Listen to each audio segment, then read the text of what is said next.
தற்போது ஆளுநரை சந்திக்க புறப்பட்டுள்ளார் விஜய். அண்மை செய்தியாக பார்த்து வருகிறோம். கூடுதல் விவரங்களை வழங்குகிறார் செய்தியாளர் ராஜகுமரன். ராஜகுமரன் வணக்கம். தற்போது விஜய் ஆளுநரை சந்திக்க புறப்பட்டிருக்கிறார். மேலும் விவரங்கள் என்ன? தமிழக வெற்றி கழக தலைவர் விஜய் தற்பொழுது தமிழ்நாட்டினுடைய ஆளுநர் அர்லேக்கரை சந்திப்பதற்காக பயணம் மேற்கொண்டிருக்கின்றார்.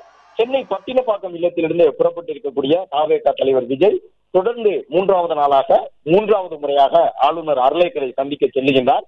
இதற்கு முன்பாக இருமுறை அர்லேக்கர் அவர்களை சந்தித்த பொழுதும் தனக்கு ஆட்சி அமைப்பதற்குரிய இசைவை ஆளுநர் வழங்காத நிலையிலே மூன்றாவது முறை பயணத்தை மேற்கொண்டிருக்கின்றார் தமிழக வெற்றி கழக தலைவர் விஜய் என்பதை பார்க்கின்றோம். இந்த முறை விஜய்க்கு ஆளுநர் தரப்பு என்ன சொல்ல போகின்றது என்பதும் ஒரு முக்கியமான எதிர்பார்ப்பாக இருக்கின்றது. ஏனென்றால் சாலையினுடைய இரண்டு பக்கமும் பொதுமக்கள் குவிந்திருக்கின்றார்கள். உற்சாகத்தோடு விஜயை நோக்கி அவர்கள் கையசைத்துக் கொண்டிருக்கின்றார்கள்.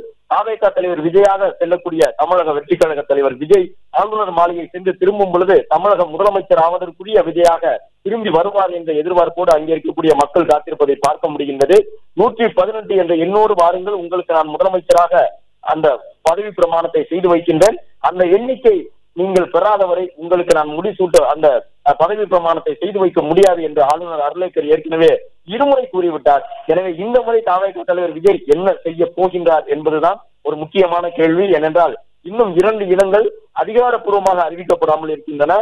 அதாவது விஜய் வரக்கூடிய சூழ்நிலையிலே இன்னும் 2 இடங்களில் அவர் முதலமைச்சராக வருவதற்கு தேவைப்படுகின்றது. அதை இந்திய யூனியன் முஸ்லீம் லீக் கட்சியோ அல்லது விடுதலை சிறுத்தைகள் கட்சியோ வழங்கும் என்று எதிர்பார்க்கப்படுகின்றது. எனவே விஜய் ஆளுநர் மாளிகைக்கு சென்றுவிட்டு கம்யூனிஸ்ட் கட்சியினுடைய அலுவலகத்திற்கும் செல்வதற்கான ஒரு வாய்ப்பு இருப்பதாக பார்க்கப்படுகின்றது. விஜய் ஆளுநர் மாளிகைக்கு பயணிக்கக்கூடிய சாலை முழுவதும் மக்கள் காத்திருந்து விஜய்க்கு வரவேற்பு வழங்குவதை பார்க்க முடிகின்றது.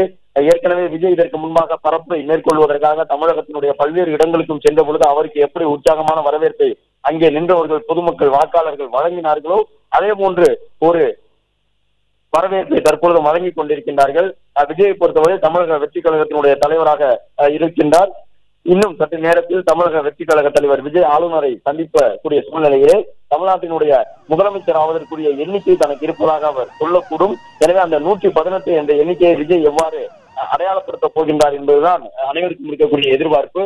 அந்த 2 இடங்கள் இன்னும் குறைவாக இருக்கின்றன. அதிகாரப்பூர்வமாக வெளிப்படையாக அறிவிக்கப்படவில்லை. விடுதலை சிறுத்தைகள் கட்சி இப்போது வரை தங்களுடைய நிலைப்பாட்டை அறிவிக்காமல் இருக்கின்றார்கள். விஜயை ஆதரிப்போம் அல்லது விஜயை எதிர்ப்போம் என்று வெளிப்படையான எந்த ஒரு முடிவையும் சொல்லாமல் கடந்த 3 நாட்களாக விஜயை ஆளுநர் அழைக்க வேண்டும் என்று சொல்வதும், அதே நேரம் விஜய்க்கு ஆதரவாக நீங்கள் இருக்கின்றீர்களா, விஜய் ஆட்சி அமைவதற்கு உறுதுணையாக இருப்பீர்களா என்ற கேள்வி எழுப்பப்படும் பொழுது அதை தவிர்ப்பதுமாக இருந்து வரக்கூடிய விடுதலை சிறுத்தைகள் கட்சியினுடைய தலைவர் திருமாவளவன் என்ன நிலைப்பாட்டை எடுத்திருக்கின்றார் என்பது இன்னும் சற்று நேரத்தில் தெரிய வரும். இது மட்டுமல்லாமல் இந்திய யூனியன் முஸ்லீம் லீக் கட்சியும் தங்களுடைய நிலைப்பாட்டை கூற இருக்கின்றார்கள். எனவே 3வது முறையாக ஆளுநர் மாளிகையில் விஜய் நிகழ்த்தக்கூடிய இந்த சந்திப்பு விஜய் இவனுடைய வெற்றி கழகத்திற்கான வெற்றிக்குரிய சந்திப்பாக அமையுமா என்பதுதான் பலருக்கும் இருந்து வரக்கூடிய எதிர்பார்ப்பு.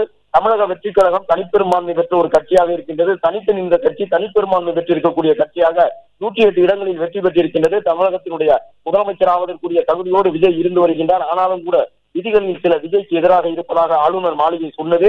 ஒரு சில விதிகள் இருக்கின்றன. அந்த விதிகளின் அடிப்படையிலே 118 என்ற எண்ணோடு நீங்கள் வந்தால்தான் உங்களுக்கு பதவி பிரமாணம் செய்து வைக்க முடியும் என்று ஆளுநர் சொல்லிவிட்டார். இந்த நிலையில் தான் 2 நாட்களாக பல்வேறு தரப்பினரிடமும் விஜய் தன்னுடைய அந்த வேண்டுகோளை முன்வைத்திருந்தார். தன்னுடைய கட்சியின் நிர்வாகிகள் வாயிலாக தமிழக வெற்றி கழகத்திற்கு ஆதரவு வழங்க கேட்டிருந்தார். இந்த நிலையில் தான் கம்யூனிஸ்டுகள் என்று ஒரு அதிரடி நிலைப்பாட்டை எடுத்தார்கள்.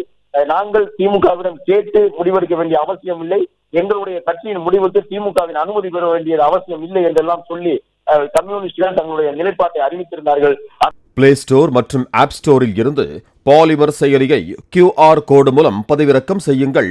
செய்திகளை உடனுக்குடன் பெறுங்கள்.